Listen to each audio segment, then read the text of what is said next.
ಪ್ರಿಯರೇ, ದಿನದ ಬದುಕಿಗೊಂದು ಕ್ರಿಸ್ತನ ಈ ದನಿ ನಮ್ಮೆಲ್ಲರಿಗೂ ಪ್ರೇರಣೆ ಆಗಲಿ.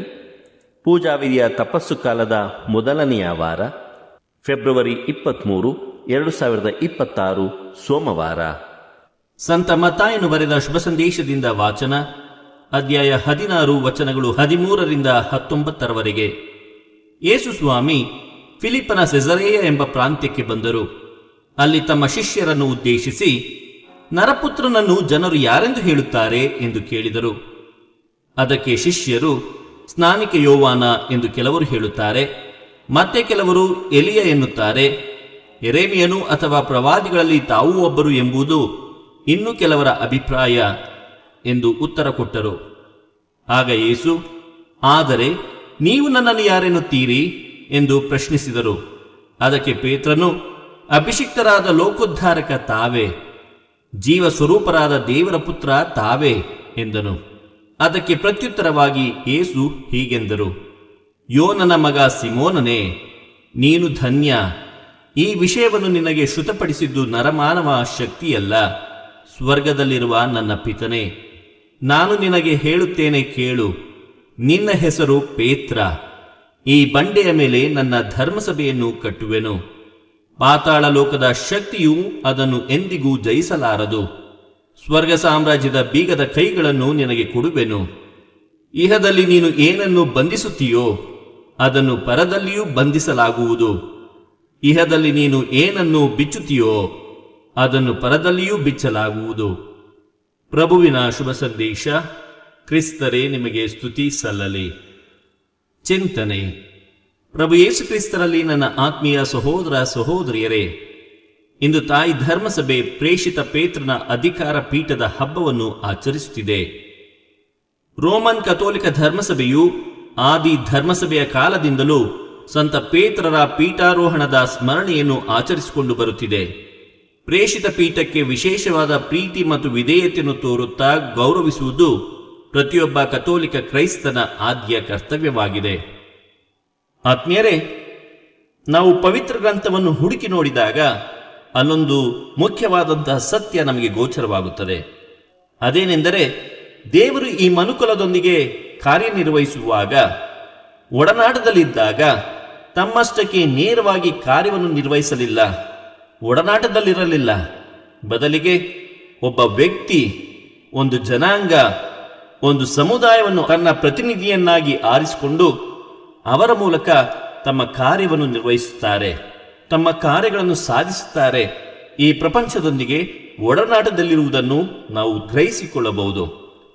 ಆತ್ಮೀಯರೇ, ಹೇಗೆ ಹಳೆಯ ಒಡಂಬಡಿಕೆಯಲ್ಲಿ ದೇವರು ಅಬ್ರಹಾಮ, ಮೋಶೆ, ದಾವೀದರನ್ನು ಇಸ್ರಾಯೇಲರಿಗೆ ತಮ್ಮ ಪ್ರತಿನಿಧಿಗಳಾಗಿ, ನಾಯಕರನ್ನಾಗಿ ಆರಿಸಿಕೊಂಡರೋ, ಅದೇ ರೀತಿ ಇಂದಿನ ಶುಭ ಸಂದೇಶದಲ್ಲಿ ಯೇಸು ಪೇತ್ರನನ್ನು ಆರಿಸಿಕೊಳ್ಳುತ್ತಾರೆ.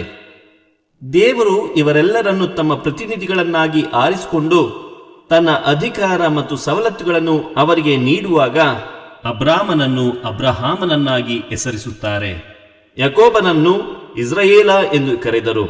ಅಂತೆಯೇ ಇಂದಿನ ಶುಭ ಸಂದೇಶದಲ್ಲಿ ಯೇಸು ಸಿಮೋನ ಪೇತ್ರನನ್ನು ಕರೆದು ಅವನನ್ನು ಕಲ್ಲು ಬಂಡೆ ಎಂಬುದಾಗಿ ಒಂದು ಹೊಸ ಹೆಸರಿನ ಮೂಲಕ ಕರೆಯುತ್ತಾರೆ. ಆತ್ಮೀಯರೇ, ಈ ಧರ್ಮಸಭೆಯ ಮೂಲಕ ಯೇಸು ತನ್ನ ಕಾರ್ಯವನ್ನು ಇನ್ನೂ ನಿರ್ವಹಿಸುತ್ತಿದ್ದಾರೆ ಎಂದರೆ ಕೆಲವರಿಗೆ ನಮ್ಮಲ್ಲಿ ಆಶ್ಚರ್ಯವಾಗಬಹುದು. ಇನ್ನೂ ಕೆಲವರಿಗೆ ಇದನ್ನು ನಂಬಲು ಸಹ ಅಸಾಧ್ಯವಾಗಬಹುದು. ಪ್ರೇಷಿತರ ಕಾರ್ಯಕಲಾಪಗಳು ಅಧ್ಯಾಯ 22 ವಚನ 5ರಿಂದ 7ರಲ್ಲಿ ನಾವು ಓದುವಂತೆ, ದಮಸ್ಕಸ್ನಲ್ಲಿದ್ದಂಥ ಕ್ರೈಸ್ತರನ್ನು ಬಂಧಿಸಿ ಜೆರುಸಲೇಮಿಗೆ ತಂದು ಶಿಕ್ಷಿಸಬೇಕೆಂಬ ಉದ್ದೇಶದಿಂದ ಸೌಲನು ದಮಸ್ಕಸ್ನ ಕಡೆಗೆ ಪ್ರಯಾಣಿಸುವಾಗ ಅಲ್ಲಿ ಆತನಿಗೆ ಕ್ರಿಸ್ತನ ಅನುಭವವಾಗುತ್ತದೆ. ಪ್ರಭು, ನೀವು ಯಾರು ಎಂದು ಸೌಲನು ಕೇಳಿದಾಗ ಅದಕ್ಕೆ ಪ್ರತಿಯಾಗಿ, ನೀನು ಹಿಂಸೆಪಡಿಸುತ್ತಿರುವ ನಜರೇತಿನ ಯೇಸುವೇ ನಾನು ಎನ್ನುವ ವಾಣಿ ಸೌಲನಿಗೆ ಕೇಳಿಸುತ್ತದೆ. ಆತ್ಮೀಯರೇ, ಇಲ್ಲಿ ಕ್ರಿಸ್ತ ಧರ್ಮಸಭೆಯಲ್ಲಿ ಪ್ರಸನ್ನರಾಗಿರುವುದನ್ನು ನಾವು ಗ್ರಹಿಸಬೇಕು. ಕ್ರಿಸ್ತ ಬೇರೆ ಅಲ್ಲ, ಈ ಧರ್ಮಸಭೆ ಬೇರೆ ಅಲ್ಲ ಎಂಬುದನ್ನು ಈ ಒಂದು ವಾಚನಗಳು ನಮಗೆ ತಿಳಿಯಪಡಿಸುತ್ತದೆ. ಆತ್ಮೀಯರೇ, ಪ್ರೇಷಿತ ಪೇತ್ರನ ಅಧಿಕಾರ ಪೀಠ ಅಧಿಕಾರವನ್ನು ಸಂಕೇತಿಸಿದರೂ ಅದು ಎಂದಿಗೂ ಬರೀ ಅಧಿಕಾರ ಹಾಗೂ ದರ್ಪದ ಸಂಕೇತವಲ್ಲ. ಬದಲಾಗಿ ಆ ಪೀಠವನ್ನು ಅಲಂಕರಿಸುವ ಪ್ರತಿಯೊಬ್ಬ ವ್ಯಕ್ತಿಯು ಪ್ರೀತಿ ಮತ್ತು ಸೇವೆಯ ದ್ಯೋತಕವಾಗಬೇಕು ಎಂಬ ಸತ್ಯವನ್ನು ಸಾರುತ್ತದೆ. ಈ ಸತ್ಯವನ್ನು ಯೇಸುವಿನಲ್ಲಿ ಕಂಡು ಅದನ್ನು ಅರಿತಿದ್ದಂತಹ ಸಂತ ಪೇತ್ರರು ಇಂದಿನ ಮೊದಲನೆಯ ವಾಚನದಲ್ಲಿ ಈ ರೀತಿಯಾಗಿ ಹೇಳುತ್ತಾರೆ: ನನ್ನ ಜೊತೆ ಹಿರಿಯರೇ, ದೇವರು ನಿಮಗೆ ವಹಿಸಿಕೊಟ್ಟಿರುವ ಮಂದೆಯನ್ನು ಕಾಯಿರಿ. ಕಡ್ಡಾಯದಿಂದಲ್ಲ, ದೇವರ ಚಿತ್ತಾನುಸಾರ ಅಕ್ಕರೆಯಿಂದ ಕಾಯಿರಿ. ದ್ರವ್ಯದ ದುರಾಶೆಯಿಂದಲ್ಲ, ಸೇವಾಸಕ್ತಿಯಿಂದ ಕಾಯಿರಿ. ನಿಮ್ಮ ಪಾಲನೆಗೆ ಒಳಗಾಗಿರುವವರ ಮೇಲೆ ದರ್ಪದಿಂದ ದೊರೆತನ ಮಾಡದೆ ದೇವರ ಮಂದಿಗೆ ಆದರ್ಶ ಮಾದರಿಗಳಾಗಿರಿ. ಆಗ ಮಾತ್ರ ಪ್ರಧಾನ ಕುರಿಗಾಗಿ ಪ್ರತ್ಯಕ್ಷನಾಗುವಾಗ ಮಲಿನವಾಗದ ಮಹಿಮಾನ್ವಿತ ಜಯಮಾಲೆಯನ್ನು ಪಡೆಯುವಿರಿ ಎಂಬುದಾಗಿ ಇಂದಿನ ಮೊದಲನೆಯ ವಾಚನದಲ್ಲಿ ಸಂತ ಪೇತ್ರರು ನುಡಿಯುತ್ತಾರೆ. ಆತ್ಮೀಯರೇ, ಒಬ್ಬ ವ್ಯಕ್ತಿಯ ಅಸಲಿ ವ್ಯಕ್ತಿತ್ವ ಅನಾವರಣಗೊಳ್ಳುವುದು ಆತ ಅಧಿಕಾರದಲ್ಲಿದ್ದಾಗ ಎಂಬ ಮಾತಿನಲ್ಲಿ ಸಾಕಷ್ಟು ಸತ್ಯವಿರುವಂತೆ, ಆ ಪ್ರೇಷಿತ ಪೀಠವನ್ನು ಪ್ರಪ್ರಥಮ ಬಾರಿಗೆ ಅಲಂಕರಿಸಿದ ಸಂತ ಪೇತ್ರರು ಶುಭ ಸಂದೇಶಕ್ಕಾಗಿ ತಮ್ಮ ಪ್ರಾಣವನ್ನೇ ಅರ್ಪಿಸುತ್ತಾರೆ. ತಾನು ದೈವಪುತ್ರನಾದರೂ ಸಹ ನರಪುತ್ರನು ಸೇವೆ ಮಾಡಿಸಿಕೊಳ್ಳುವುದಕ್ಕೆ ಅಲ್ಲ, ಸೇವೆ ಮಾಡಲು ಬಂದಿರುವನು ಎಂಬ ನುಡಿಗೆ ಅನುಸಾರವಾಗಿ ಕ್ರಿಸ್ತರು ದೀನ ದಲಿತರಿಗೆ ಶುಭ ಸಂದೇಶ ಸಾರಿದಂತೆ, ಅವರ ಕಷ್ಟಗಳಿಗೆ ಸ್ಪಂದಿಸುತ್ತಾ ಉಪಶಮನ ದಯಪಾಲಿಸಿದಂತೆ ಪೇತ್ರರು ಸಹ ಬಾಳಿದರು. ಜೀವನದಲ್ಲಿ ಎಲ್ಲಕ್ಕಿಂತಲೂ ಹೆಚ್ಚಾಗಿ ದೇವರಿಗೆ ಪ್ರಥಮ ಸ್ಥಾನ ನೀಡುತ್ತಾ ದೈವ ವಾಕ್ಯವನ್ನು ಕೊನೆತನಕವೂ ಸಾರಿದ ಅವರ ದೀನತೆ ಮತ್ತು ಧೈರ್ಯ ಅನುಕರಣೀಯ.